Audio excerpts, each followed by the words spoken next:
Hello बच्चों, आज हम पढ़ेंगे प्रथम विश्व युद्ध के बारे में। प्रथम विश्व युद्ध सन 1914 से 1918 के बीच लड़ा गया और इसमें विश्व दो गुटों में बढ़ गया था, एक केंद्रीय शक्ति और दूसरा मित्र राष्ट्र। जैसे कि मित्र राष्ट्र, इसमें ये प्रथम विश्व युद्ध 18 जुलाई 1914 से 11 नवंबर 1918 तक चला था और इसे महायुद्ध के नाम से भी जाना जाता है। और इसमें इस जो विश्व युद्ध है, प्रथम विश्व युद्ध है, ये दो गुटों के बीच लड़ा गया। पहले थी केंद्रीय शक्ति, जिसमें थी जर्मनी, ऑस्ट्रिया हंगरी और उस्मानिया, और दूसरे थे मित्र राष्ट्र। मित्र राष्ट्र में थे आपके ग्रेट ब्रिटेन, फ्रांस, रूस, इटली, जापान, और 1917 में इसमें संयुक्त राज्य अमेरिका भी शामिल हो गया है। इस प्रकार से मुख्यतः जो प्रथम विश्व युद्ध था वो दो केंद्रीय शक्तियाँ और मित्र राष्ट्रों के बीच लड़ा गया। अब विषय आता है कि ये प्रथम विश्व युद्ध होने के क्या कारण थे, क्यों ये प्रथम विश्व युद्ध हुआ।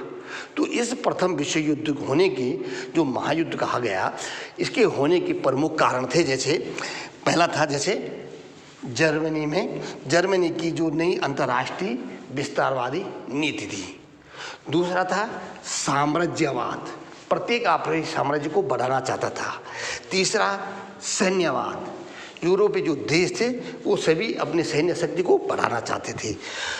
अगला था परस्पर रक्षा सहयोग, जो यूरोपीय देश थे उन्होंने परस्पर आपस में दो संधि करके, त्रिपक्षीय संधि और त्रिपक्षीय सौहार्द करके रक्षा सहयोग की नीति अपनाई है। अगला आता है राष्ट्रवाद।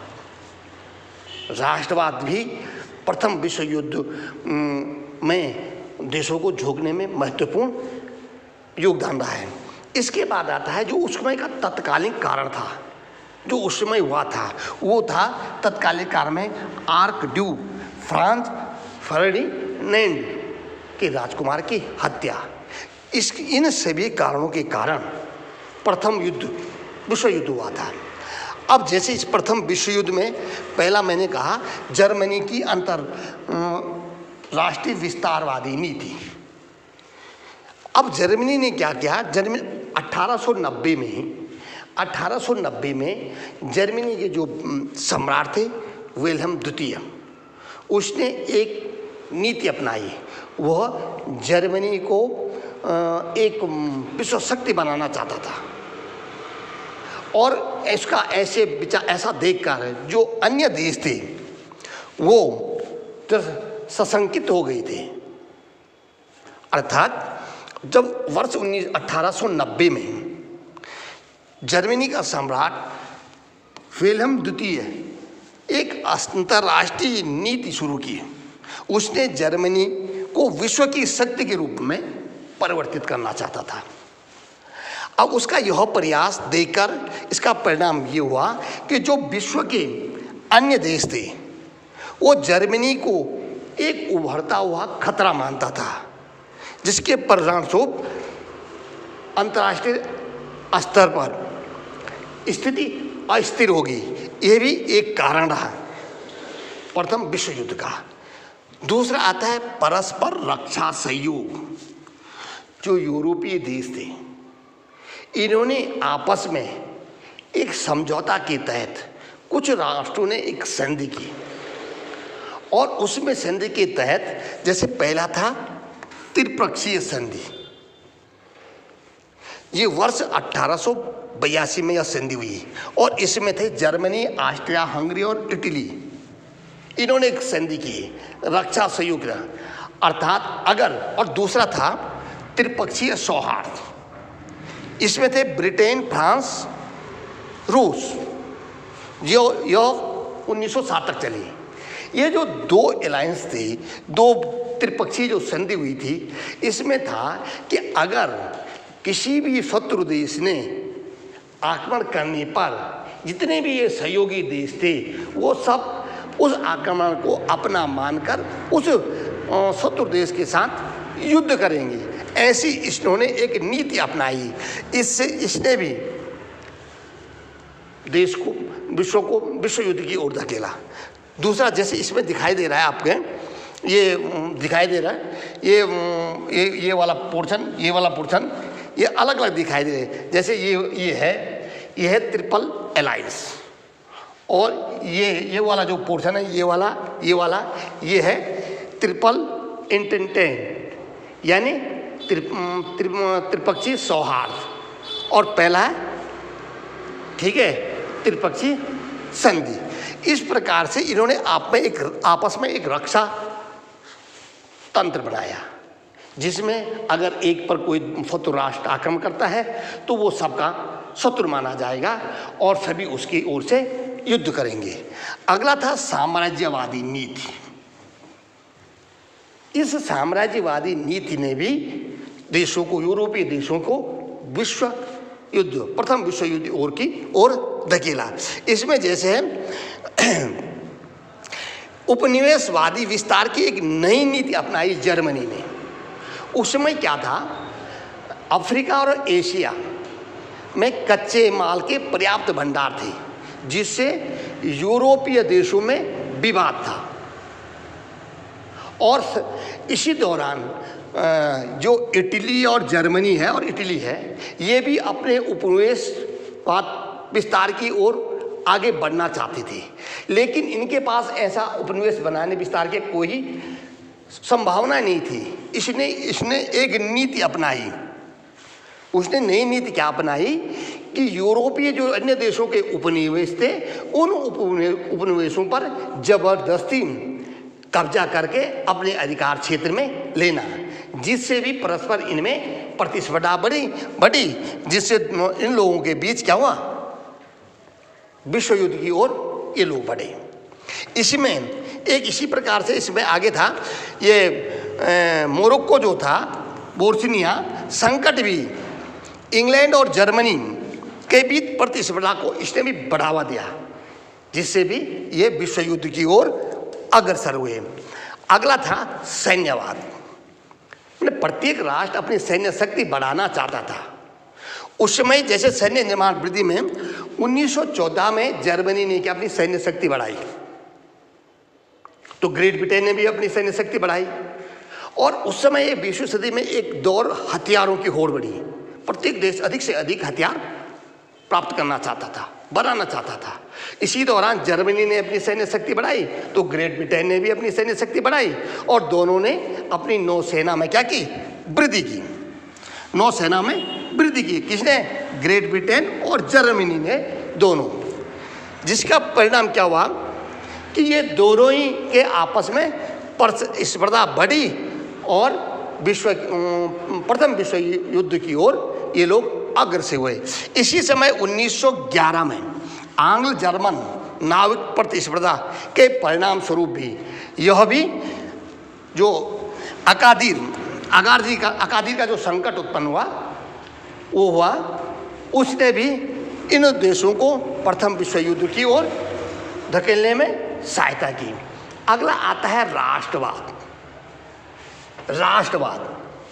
उसमें क्या हुआ, जर्मनी और इटली का जो एकीकरण हुआ, ये जर्मनी और इटली का जब एकीकरण हुआ था, दोनों राष्ट्रवाद के आधार पर हुआ, क्योंकि दोनों विघटित थी, अनेक प्रदेशों में विघटित थी, लेकिन राष्ट्रवाद के आधार पर इनका क्या हुआ, एकीकरण हुआ। जिसका परिणाम क्या हुआ कि जो बाल्कन प्रदेश के क्षेत्र थे, यहाँ भी राष्ट्रवाद की भावना प्रबल हुई। ये बाल्कन प्रदेश बल्कि तुर्की के अधीन थे, लेकिन उसमें तुर्की की शक्ति कम होने के कारण ये अपने को स्वतंत्र राष्ट्र बनाना चाहते थे। उसी समय क्या हुआ, बोस्निया और हर्जेगोविना में रहने वाले जो स्लाविक लोग थे, वो ऑस्ट्रिया और हंगरी का हिस्सा नहीं बनना चाहते थे, बल्कि वे सर्बिया के साथ मिलना चाहते थे। और बहुत हद तक ये परिणाम भी इनको विश्व युद्ध की ओर ले गया। आगे आता है एक तत्कालीन कारण, जो उस समय घटना घटी, वो घटना थी तत्कालीन काल में आर्क ड्यूक फ्रांस फर्डिनेंड की हत्या। जून 1914 में क्या हुआ कि ऑस्ट्रिया हंगरी के सिंहासन का जो उत्तराधिकारी था आर्क ड्यूक फ्रांस फर्डिनेंड, वो बोस्निया में साराजेवो का दौरा कर रहे थे और इस दौरान उनकी गोली मारकर हत्या कर दी। उनके साथ उनकी पत्नी भी थी, उसकी हत्या कर दी गई। अब इस घटना का जो घटना हुई, जो ये इसकी मृत्यु हुई, इसकी घटना का ऑस्ट्रेलिया ने सारा उत्तरदायित्व किसको सौंपा माना? इस घटना का सर्बिया को। किसको माना? सर्बिया को इसका लिए उत्तरदायी माना और उसने सर्बिया को ये चेतावनी दी कि वो 48 घंटे के अंतर्गत इस घटना के संदर्भ में अपनी स्थिति को स्पष्ट करें और अपराधी को दंडित करें। ऐसा ऑस्ट्रेलिया ने सर्बिया को कहा, लेकिन सर्बिया ने इस ओर कोई ध्यान नहीं दिया। ठीक है, उसने इस ओर ध्यान नहीं दिया और उनकी जो चेतावनी थी उनको अनदेखी कर दिया, जिसका परिणाम क्या हुआ कि 28 जुलाई 1914 को ऑस्ट्रिया ने सर्बिया के विरुद्ध युद्ध की घोषणा कर दी। ठीक है, अब जब घोषणा हो गई तो संधि के अनुसार जो अलायंस उन्होंने बनाया था, मित्र राष्ट्र और दूसरा केंद्रीय धुरियाँ जो थी, केंद्रीय शक्तियाँ थी, उसके अनुसार क्या हुआ, अब इस युद्ध में रूस भी शामिल हो गया क्योंकि उसने सर्बिया के साथ संधि कर रखी थी। ठीक, क्यों संधि के अनुसार उनको भी आना था। दूसरा क्या हुआ, इसके बाद जर्मनी रूस के साथ युद्ध की घोषणा कर दी क्योंकि जर्मनी और ऑस्ट्रिया हंगरी के मध्य भी संधि थी, उसको भी उसका साथ देना था। ठीक है, और अगला आता है, इसके बाद क्या हुआ, ब्रिटेन जर्मनी के साथ युद्ध की घोषणा कर दी गई क्योंकि जर्मनी ने जो तटस्थ बेल्जियम था उस पर आक्रमण कर दिया, जबकि ब्रिटेन ने बेल्जियम और फ्रांस दोनों की रक्षा के लिए समझौता किया था। इस प्रकार से ऐसा करने से ये एक दूसरे के आमने सामने आ गए। इस प्रकार क्या हुआ, यूरोप में, यूरोप, अफ्रीका और एशिया तीनों में जो अगला आता है, माने जब इन देशों के मध्य युद्ध छिड़ गया, अब आगत आता है कि युद्ध के चरण किस प्रकार से युद्ध एक बाद आगे बढ़ा। ठीक है, इसमें आता है कि यूरोप और अफ्रीका और एशिया में कई मोर्चों पर युद्ध हो रहा था। मुख्य 2 मोर्चे थे, पूर्वी और पश्चिमी। अब दोनों जो मुख्य परिदृश्य है, जिसमें से एक पश्चिमी मोर्चा था जहां जर्मन, ब्रिटेन और फ्रांस युद्ध कर रहे थे और 1917 में इनका साथ किसने दिया? संयुक्त राज्य अमेरिका भी इनके साथ आ गया। और दूसरे मोर्चे पे, जो दूसरा मोर्चा था, उस पे लड़ रहे थे रूस, जर्मनी और ऑस्ट्रो हंगरिया की सेनाएं एक दूसरे के खिलाफ लड़ रही थी। अब क्या हुआ, 1914 में, ये 1914 में थोड़े समय के लिए, कुछ समय के लिए जर्मनी का तख्ता क्या था? भारी था। यानी जर्मनी की स्थिति पश्चिमी मोर्चे पर स्थित थी और पूरी मोर्चे पर भी जर्मनी की स्थिति काफ़ी मजबूत थी। यानी कहने का तात्पर्य, प्रथम दृश्य में जर्मनी क्या था? प्रबल था।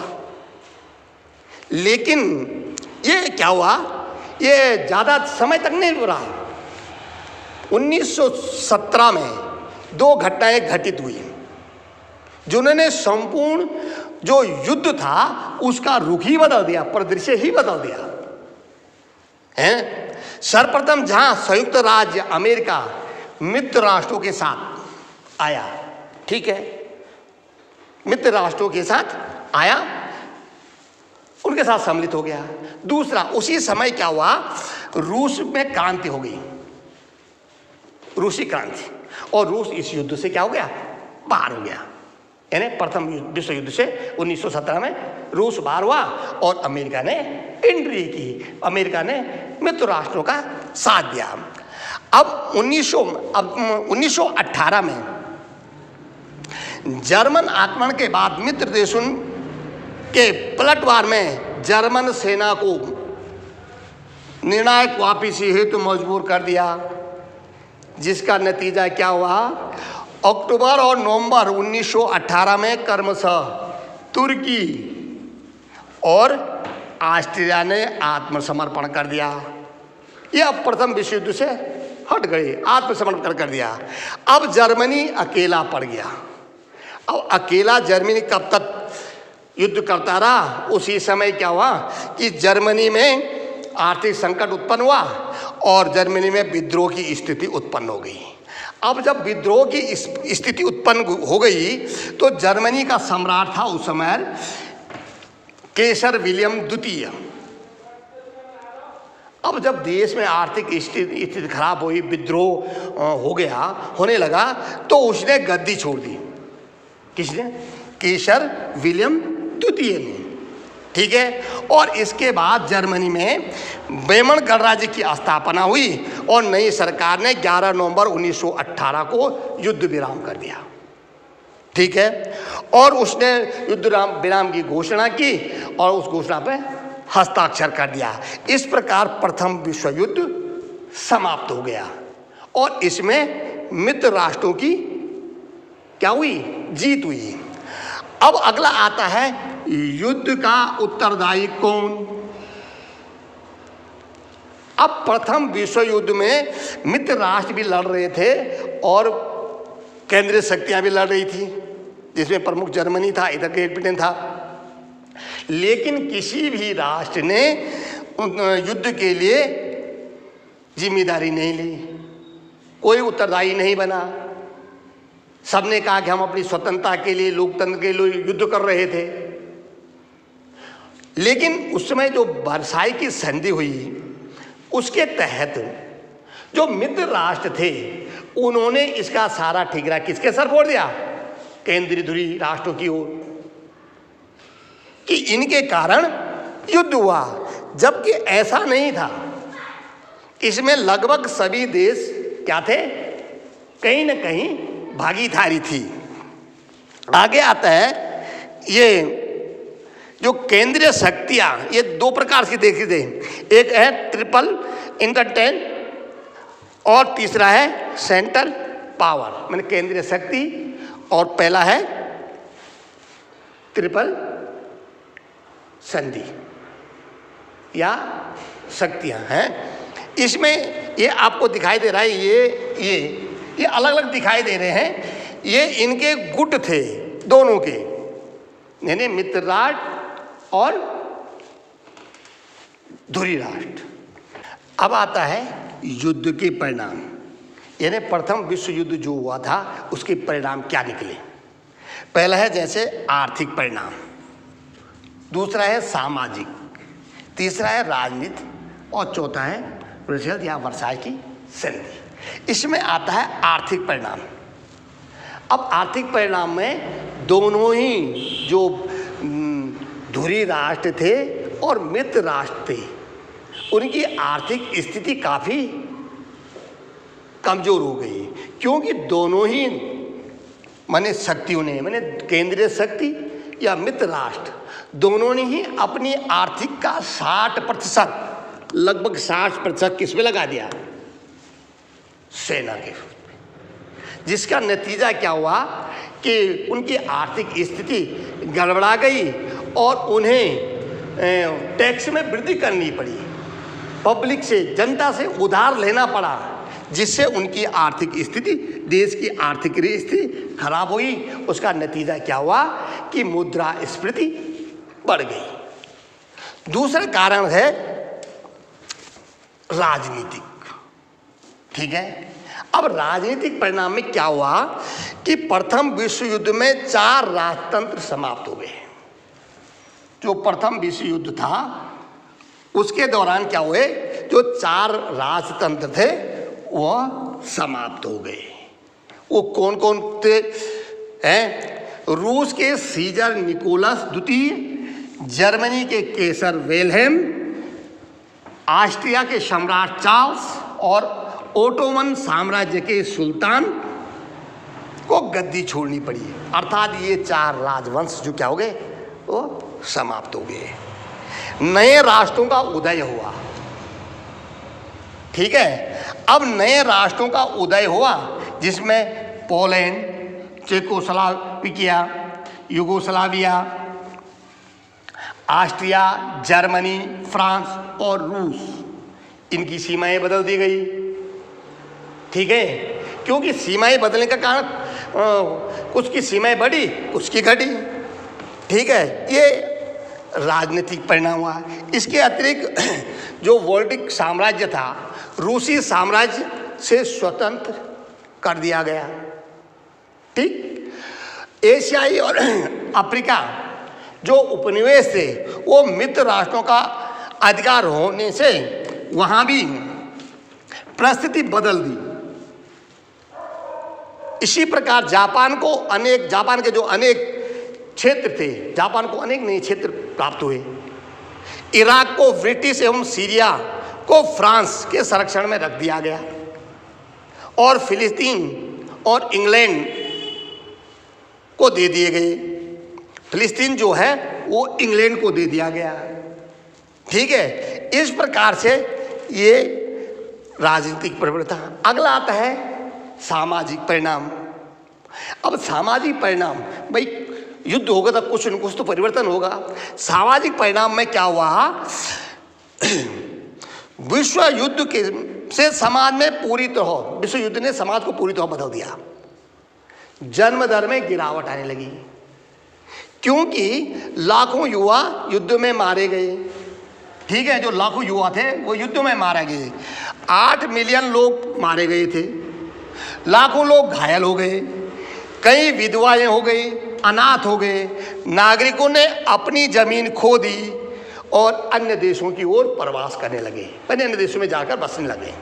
ठीक है, अब इसमें सबसे और एक परिवर्तन हुआ कि महिलाओं की भूमिका में भी परिवर्तन हुआ। जो महिलाएं पहले केवल घर तक ही सीमित थी, अब क्या हुआ कि उन्होंने कारखानों और दफ्तरों में पुरुषों का स्थान ले लिया, क्योंकि पुरुष तो सारे युद्ध में चले गए थे। तो इसलिए अब कारखानों और दफ्तरों में पुरुषों की जगह कौन काम करने लगा, महिलाएं काम करने लगी। दूसरा, उन्होंने कारखानों और कार्यालयों में पुरुषों की जगह लेने पर एक प्रमुख भूमिका निभाई और कई देशों ने युद्ध समाप्त होने के बाद महिलाओं को और अधिक अधिकार दिए, जिनमें से सबसे था वोट देने का अधिकार। क्या था, वोट देने का अधिकार भी शामिल था।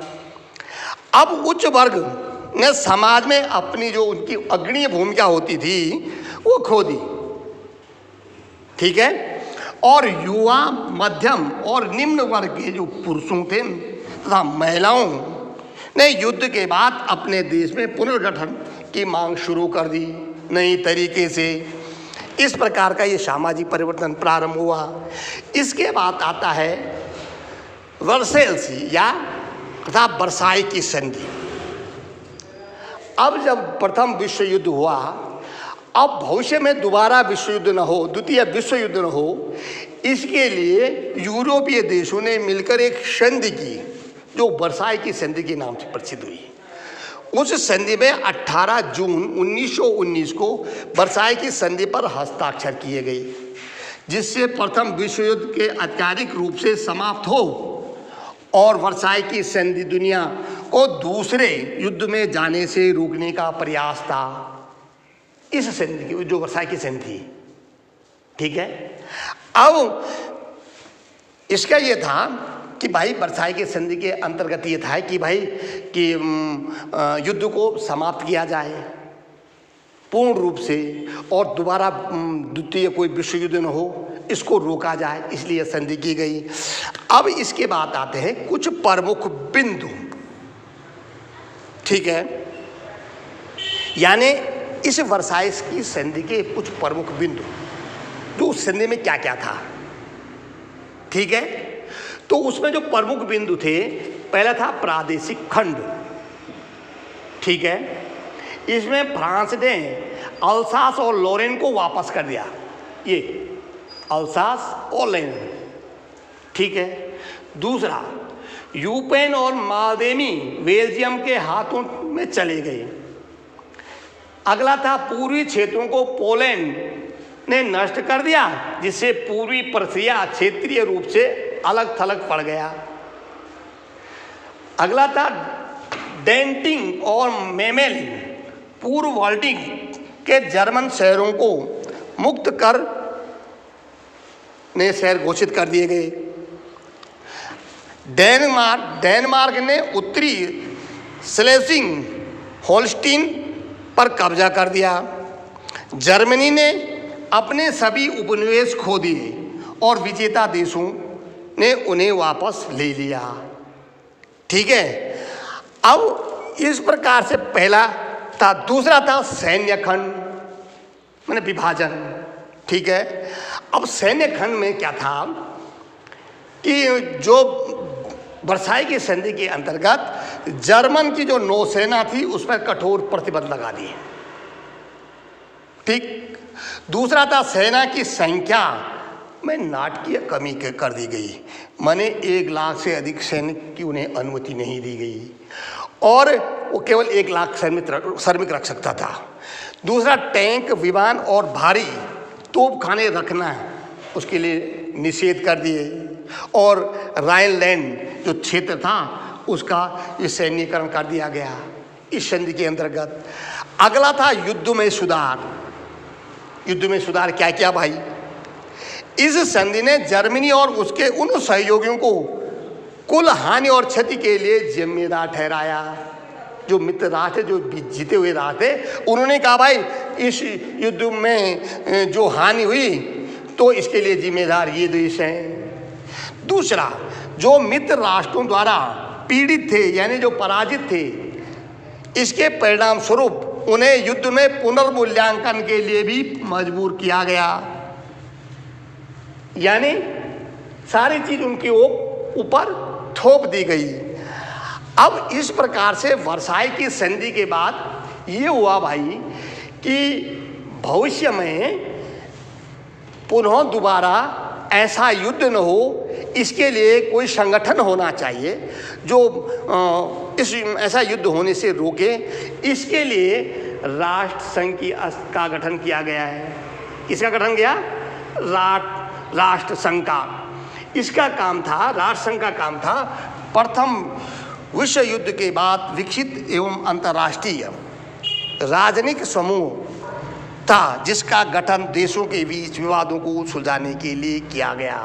अर्थात जो उसके बाद ये हुआ कि भाई जो राष्ट्र संघ का जो गठन किया गया है उसका ये कार्य होगा कि जो राष्ट्र अंतर्राष्ट्रीय स्तर पर जो राजनीतिक एक समूह बनाया गया कि भाई इस प्रकार से अगर कोई विवाद होता है, कोई विवाद बढ़ जाता है, उसको समाधान करने के लिए यह संगठन कार्य करेगा।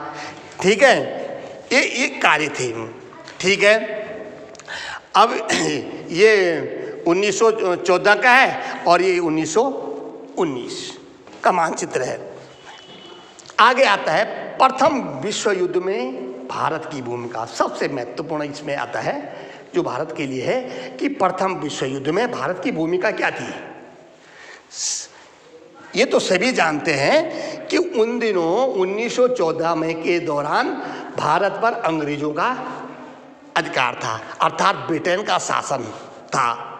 इस कारण जो हमारे सैनिक थे वो इस युद्ध में शामिल हुए, क्योंकि वो उसी के अधीन थे, उन्हें शामिल होना था। ठीक है, इसीलिए जो हमारे सैनिक थे वो ब्रिटेन की ओर से लड़े थे, अर्थात मित्र राष्ट्रों की तरफ से।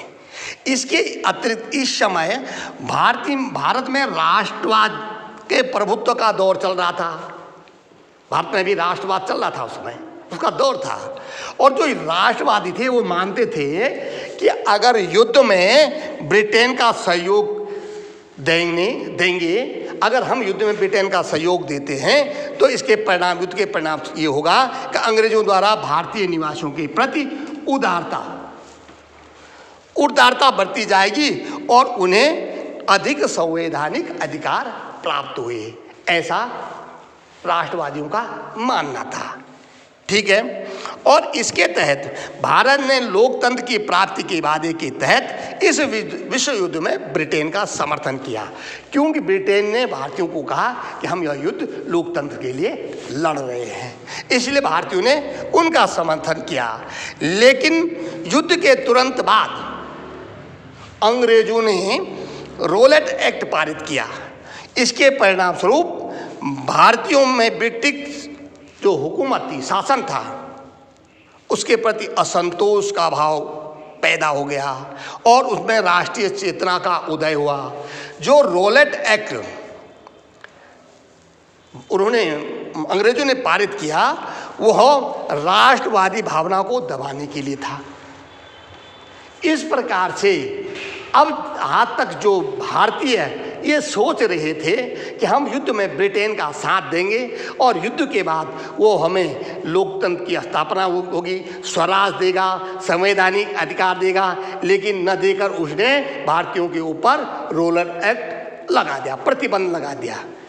धन्यवाद। आज की वीडियो में इतना ही। पसंद आए तो लाइक जरूर कीजिएगा।